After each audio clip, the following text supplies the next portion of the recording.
Welcome back to the Hollywood Dreammaker podcast. I'm your host, Billy Gallo, and I want to welcome you to my 50th episode, and I'm pretty proud of that. You know, during the whole pandemic, when it first started, I had a little free time on my hands, and I said, I'm going to create this podcast because I wanted to spread what I do here at my school, the Manhattan Actor Studio, with the world, go global with it. And I took the leap, and it's been the best thing that I ever did. My podcast is the top 2.5% of all podcasts globally.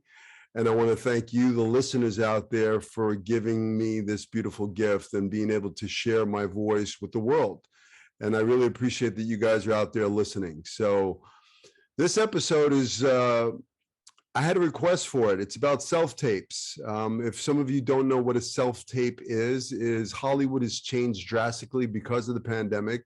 Back in the day, when I first came out to Hollywood, you would have to walk into a room and audition in front of a casting director. When the pandemic hit, all of a sudden, casting directors, you know, everything was closed. So casting directors were still casting projects, and they were having actors putting themselves on tape. So they would send you the script, the material, the sides, the copy.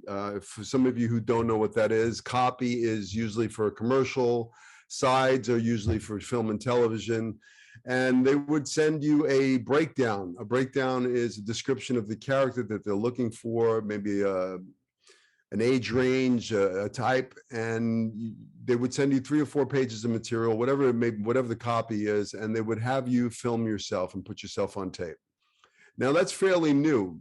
For the past 2 years, this has been, you know, all the rage. That's what everybody's doing right now. And I've had conversations with casting directors. I've had conversations with talent agents and managers, and I don't see it going back to in-person casting. So, you know, you want to master the art of self-tapes. You know, that's how you're going to get work. And I'm pretty proud that, you know, during my, 40 years in the business, I started doing self-tapes a long time ago. I think when I first opened up my studio here in Manhattan Beach 7 years ago, I was so busy, and my agent would call me up and he said, hey, you know, you have this audition for a show. And I was like, I don't have time to drive all the way to Hollywood. If they want to see me, you know, I can put myself on tape. And, you know, some casting agents said no, but some said yes. And, you know, I would film myself and I'd send it out to my agent, and I landed those roles. I mean, I remember there was a role on a soap opera called Days of Our Lives. My agent called me up and said, you know, they want to see you for this role as a mobster on Days of Our Lives. And, you know, I was like, you know, you've been there, done that. And I kind of passed on it. I've been on General Hospital, and I've done some other soaps, and I wasn't interested. So I said, you know, I'm not interested. And he said, well, you know, you should really look at this. It's, you know, it's a recurring character. It's like 15 episodes. And they're requesting you. They want to see you for this thing. So we battled a little bit, and I told them, listen, here's the deal. I'm not going in to read for it. If they want me to put myself on tape, I will put myself on tape, and, you know, we'll take it from there.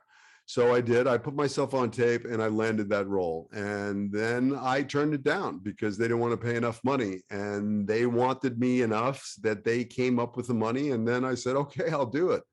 And it was a great experience. I learned a lot. You know, don't knock. So, you know, I used to be one that I don't do soap operas. I'm a theater actor. I'm a film actor. I don't do commercials. I don't do, you know, soap operas. But, you know, some of those soap opera actors are some of the most trained actors I've seen, because they're working their craft on a daily basis.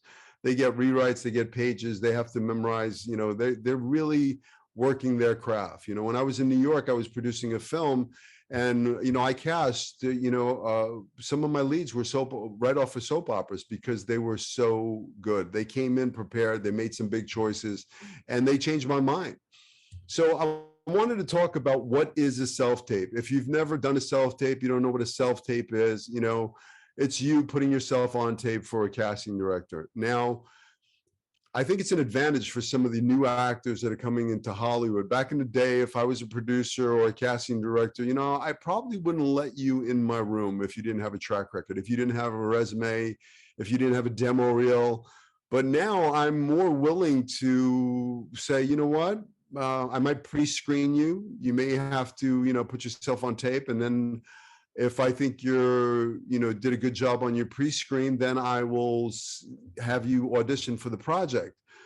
So it's really important that you learn the art of self-taping. And, I've been blessed that, I've had Hollywood agents call me up and send their clients to me because they know when I work on with their actors and I put them on tape, they're booking the jobs. And my rep got out there that, look, if it's a big project and you want, it's a series regular, it's a big film or something like that, then you want to coach with me.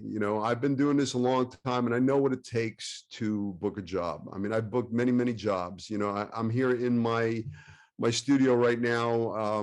These are all my movie posters behind me on the wall. If you're listening to me on the podcast, you're not going to be able to see that. But if you want to see it, you just go into Inside the Manhattan Actors Studio on YouTube and subscribe. And all the video content of my podcast lives on my Inside the Manhattan Actors Studio with Billy Gallo. So I've been in every kind of room you can possibly think of, and I've booked every room you can possibly think of. I've booked 1-hour dramas, blockbuster, feature films, sitcoms, soap operas, commercials. I've done it all. And there is, each audition has its own.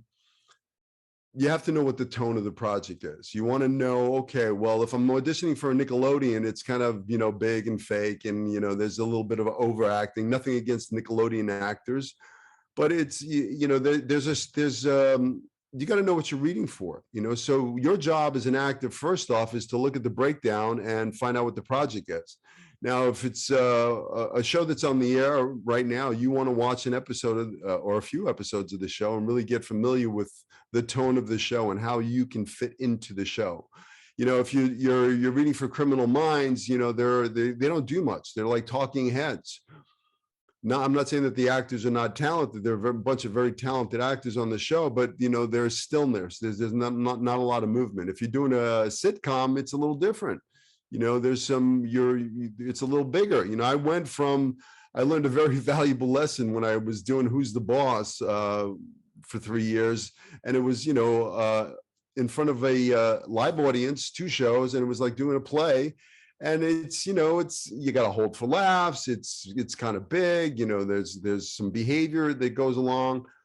And, I did a movie called Pretty Woman with Richard Gere and Julia Roberts. And that film, I was doing a scene with Richard Gere, and my character is the big bad drug dealing pimp. And I was doing just a lot of stuff. And Richard Gere was just doing nothing really. And Gary Marshall, the director, taught me a very valuable lesson. He said, the next day he brought me into dailies, and dailies are the footage from the day you shot before. And he said, I want you to see something. And literally I was doing too much. I was bouncing off the screen. For film, it's less is more. You want to do less.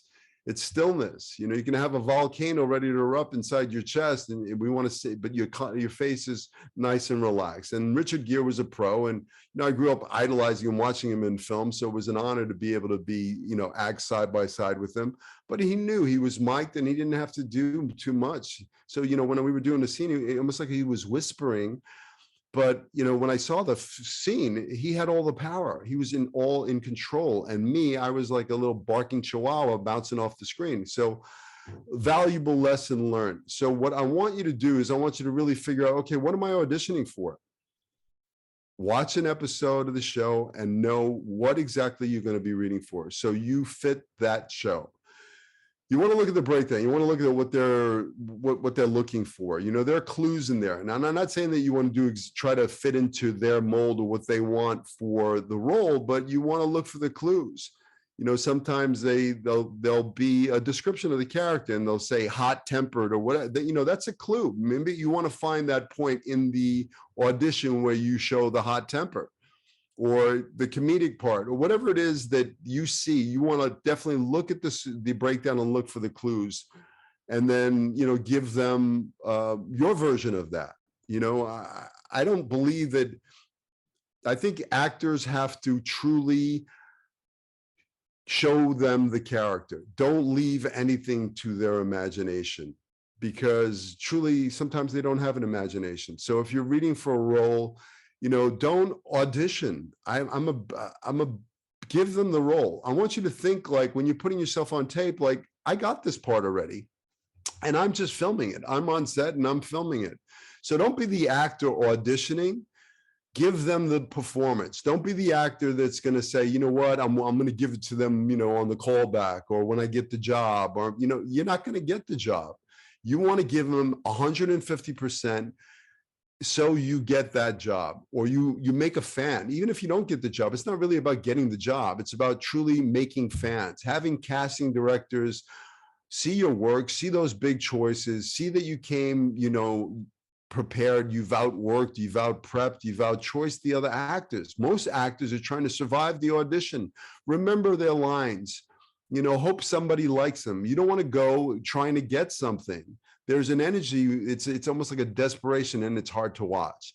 But if you're going into an audition to play and have fun, or if it's a self-tape, put yourself in a real place, ground yourself. You don't want to be the actor in front of the camera. You want to substitute, you want to personalize, you want to, take a piece of your soul and leave it on that piece of footage that those casting directors are going to see, because they get bombarded by thousands of submissions for one role. And they're looking through tape, and they're going through tape, and they got the actor with the wrinkle curtain and the sides in their hand, acting. And then they have, they come across your audition where you're giving them the performance. You're not leaving anything to the imagination. It's all there. They can take your footage and put it right on the camera, or put it right on the screen, or put it right on the television, or whatever it may be, because you literally gave them the performance. Okay? Don't audition. Give them the performance. Now, you want to make choices, okay? Choices, talent lies within your choices, okay? You want to know if they give you 2 pages of material and you don't know, the backstory of the character, well, make some choices, create it. Where did I come, well, what's my last name? Sometimes on the script it says John. Okay, John, well, what's your last name? Where were you born? What was your childhood like? Just like if I asked you, where, who were you? Where are you from? You would be able to answer that. What's your best friend's name? What's going on in your life? So you want to make some choices. You write a little biography for the character. You want to figure out, what's my relationship to the other character in the scene? What do I want from this other character? It's really about making choices. I feel like there are no bad choices. The only bad choices are when you don't make any choices and you're just saying the words on the page. Okay, so, if you really truly want to know the art of the audition, you want to look at my episode that I did all about the art of the audition, and I cover everything in that. And if you go to my billygallo.com, there's a free PDF download. You just, subscribe, put your email in there, and you get a free PDF on the art of the audition. And there's some great stuff in there. I know I've used it myself, and I learned very early on how to audition and how to book the part. And it works. And I teach it to my students, and they're booking jobs left and right. And I know what I teach works. So I want to get back to self-tapes, okay? With a self-tape, you want to have a clean background. You don't want to have a bunch of distractions. You don't want to have, your dirty dishes, your cat or your dog, barking. You don't want to have, stuff in the frame that's going to be distracting. You want to keep the spotlight on you. Okay. You want to have a clean background. Now, I personally am a rule breaker. I'm not a big fan of the wrinkled curtain, and, it doesn't work for me. If I'm reading for, the serial killer, I don't want to have a purple background. It's just fake to me. So don't, find a real wall. If I'm reading for the serial killer, well, give me a gray wall so it looks like I'm in a real interrogation room. And then I want you to think about wardrobe. What kind of wardrobe would your character be wearing? Don't leave anything to their imagination. If you're reading for the nurse, well, maybe get, some scrubs, have, maybe just something they really see. When I'm looking through the tape, all these self-tape auditions, boom, there's a nurse. It's right there in front of me. Okay. That's what you want to do. You want to serve it up and go, yummy, yummy. You like that? Tastes good. don't leave anything to the imagination. Okay.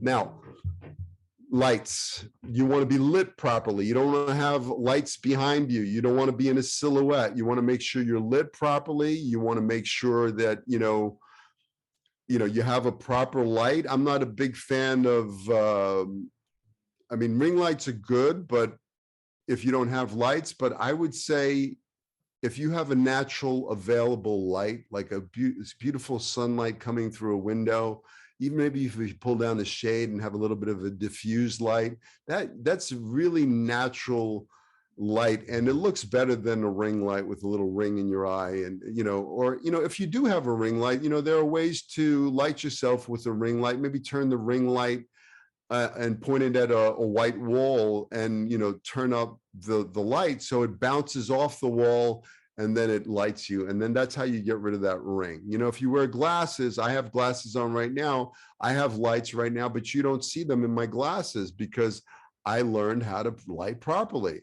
Now, how do you learn how to light properly? Well, guess what? There's some great stuff on YouTube, okay? All you have to do is search in 3-point lighting on YouTube and take a class. It's free. There's some great stuff out there. Look at some of the great cinematographers and see, they might have a tutorial on how they light. So lighting is super important. You want to be lit well. You want to have good sound. Okay. If I can't hear you, you lost me at hello. So you want to have, a good sound. Now, having a lav mic, I think, is great because the microphone's right on you. And, you don't have to project. It's literally right on you, and you don't have to worry about it. So I would recommend a lav mic. But, when you're self-taping, sometimes, you can use a shotgun mic, and that's just a microphone that points towards you, and it's a directional mic, and you just stand in front of it and it's going to pick up your sound. I found sometimes with those directional mics, I get a little hissing sound that is annoying. So I would, try to find a lav mic. I would, if you can, I would purchase, if you have the means to purchase a lighting setup, I would highly recommend that you have some dimmable LED light panels that you can, adjust, and, can change the color temperature just like you can on a ring light, and really kind of set a mood. I would think about framing, cinematic framing. How do you frame a shot? I would go on YouTube once again and type in cinematic framing and find out, learn all you can about cinematic framing. It's really important that you outwork, out prep, out choice, out everything the other actors. That's truly how you're going to stand out from the crowd. Okay. So we talked about framing. We talked about lighting. We talked about sound.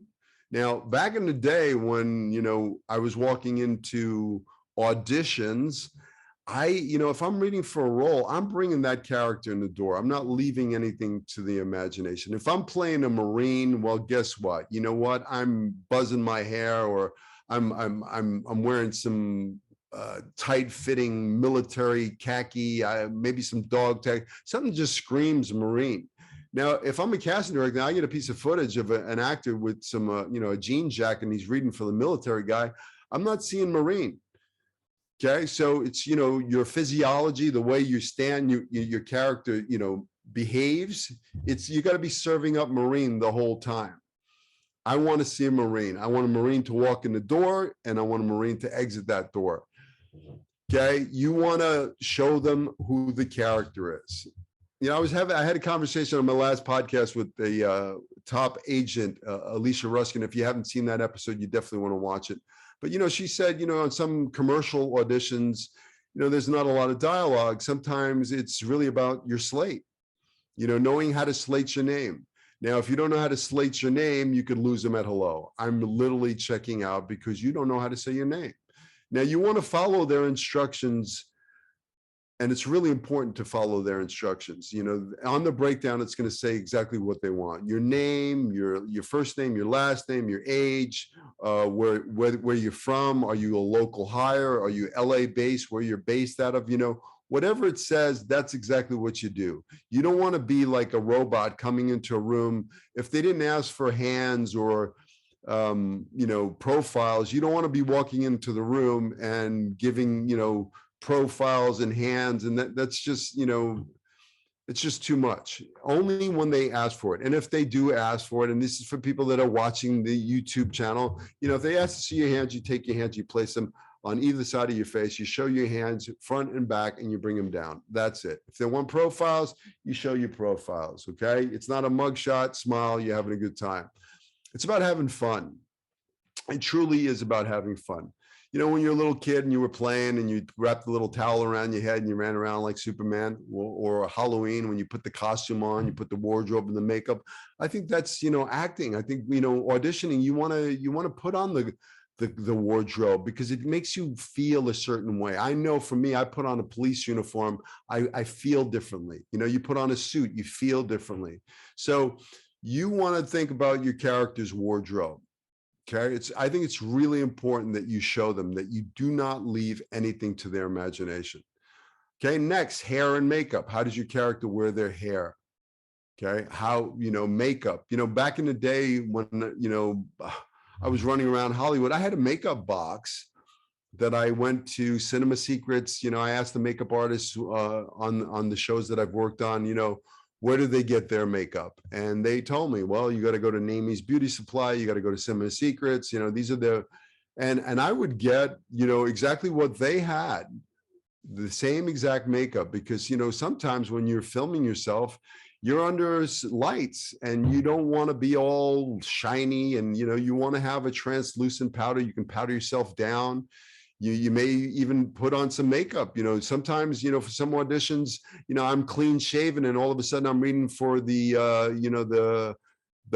gang member from East LA, with a goatee. I don't have a goatee, I'm clean shaven. Well, I would literally open up my magic little box, get my little spirit gum, lay down a mustache and a goatee, maybe put on a tattoo, and I'd be able to show them exactly the character. And I booked those roles because I didn't leave, if they see me like this, they're clean shaven, they're not seeing the character. So you want to take it to the next level. I'm not saying you want to start gluing mustaches, but that's what I did. I was a rule breaker. I didn't care. My only job was to do them a favor. They're looking to cast this role. They need somebody. They don't know who that person is. They think they know what they want, but they don't. It's your job to go in there and show them exactly who they want. My TV series I did with Matthew Perry, they were looking for a surfer dude from Venice Beach with a parrot on his shoulder. Now, when I read that script, I was like, nah. I saw him, I grew up watching a show called Happy Days with the Fonz. He wore a leather jacket. He drove a motorcycle. He was cool. That's how I saw the character. So that's exactly what I did. I put on a leather jacket, a wife beater, gold chain, did the hair. And, I even played up the New York accent because, that was my star power. I was a kid from Brooklyn, New York. And what separated me from all the other guys reading for that role was my choices. I decided to come in and serve it up for them. And they said, yummy, yummy. And they liked that. And they gave me my own television series. So, don't try to give them what you think they want. Give them what you feel the character is, and make some big choices and go into that room or put yourself on tape and give them the performance. Please don't audition. If you're auditioning, you're wasting your time. Okay, treat it like you already got the part.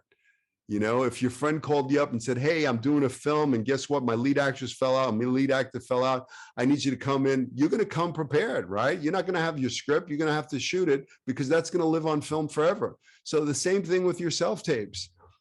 You want to give them the performance. Don't leave anything to the imagination. I'll keep saying that over and over again. I want you to don't audition. If you're auditioning, you're wasting your time.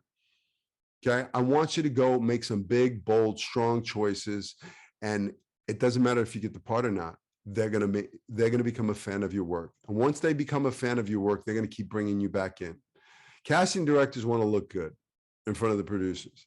And if you make them look good, they're going to become a fan and they're going to bring you back. And then it's just a numbers game. It's just a matter of time. Every time you go in there, you give 150%. And, all that, your work and all your preparation, all your stuff is going to come one day, and to that right little opportunity, that right audition that you're perfect for, and you're going to land that role. As long as you don't give up, this business is a roller coaster ride. Sometimes it's feast, sometimes it's famine. Sometimes, you get 3 auditions in a day, and sometimes you don't get 3 auditions in a month. But you just got to keep working on your craft, be in class, work on your self-tapes, keep educating yourself, okay? You want to keep educating yourself. I had an actor on my podcast, David Proval, wonderful actor. I did a movie with him when I was 11 years old. He inspired me. They were filming a movie in my neighborhood, and that's how I got bit by the acting bug. Well, David Proval is still studying with his acting teacher via Zoom. I think his acting teacher is 91 years old, and he's still studying. So, you never, and he's an amazing actor, but you never like, if anybody tells you, what, I know everything there is to know about acting, they're full of shit. They don't know what they're talking about. Because this is a craft that you learn something new every day. I have a school here, and I teach every day, and every day I learn something new. So keep growing, okay? Get outside your comfort zone. If you're in your comfort zone, nothing's going to happen for you, okay? You want to be outside your comfort zone. Everything you want in life is outside your comfort zone. You have to be willing to step outside your comfort zone. And you want to start training yourself to be comfortable being uncomfortable. Well, how do you do that? Well, you do that by being in a class, okay? You do that by putting yourself in front of an audience.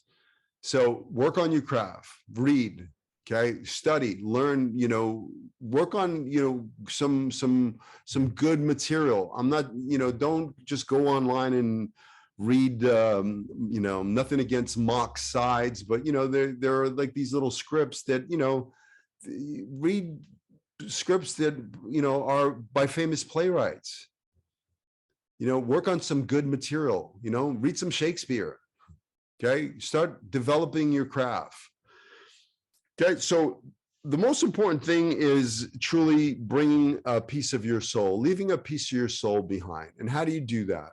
Well, you got to ask yourself, who does this character become because I'm playing this character?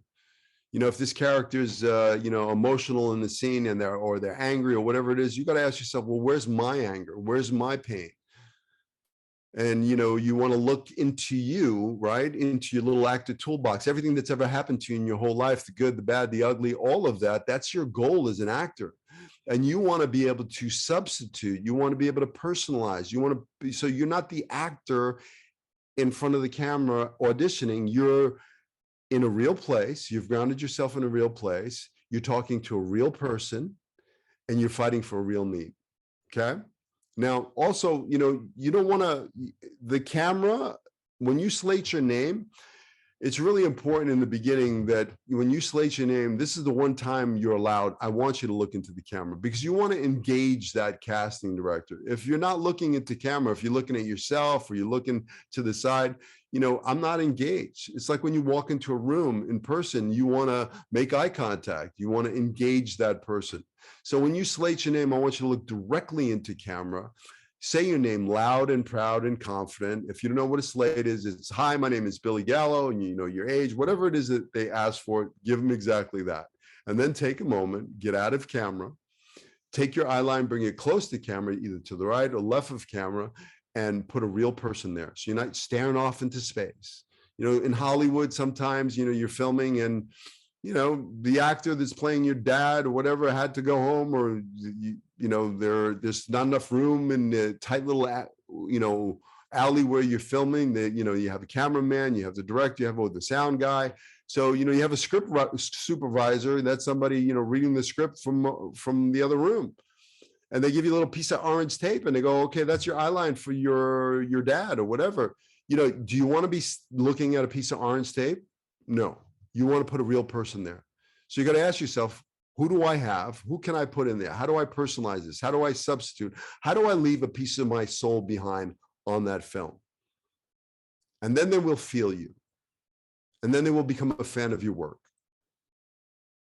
That's the secret, guys. Don't act. Be real, be truthful, be honest, be vulnerable. Your vulnerability is your strength. If you're able to take your soul and leave it behind, a piece of your soul in that room, they're going to become a fan of you. Now, that's either if you're in the room or if you're putting yourself on tape. So once again, don't act.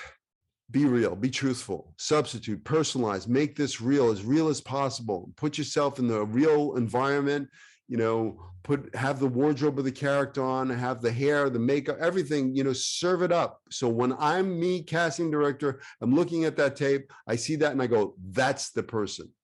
Change their mind. I can't tell you how many times in Hollywood I changed their mind. They were looking for a certain character or they promised the role to somebody else. I walked in the room and I changed their mind.